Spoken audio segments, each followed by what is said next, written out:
So guys, for the first step, you want to go to search and type in system configuration. Click on it, and now this will come up.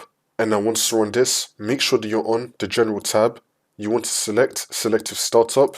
Make sure that you have load system services ticked, and you want to untick load startup items. It should look like this, how it is on my screen. Next, you want to go to the services tab. And now once you're on this, you want to select hide all Microsoft services, and then select disable all, and then click on apply. Next, you want to go to the startup tab, and then select open task manager. It's now going to bring us to task manager startup apps.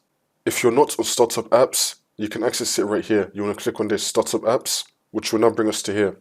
You want to disable all the startup applications. So right here it says status enabled. You want to disable it. So I'm going to click on it and then select disabled.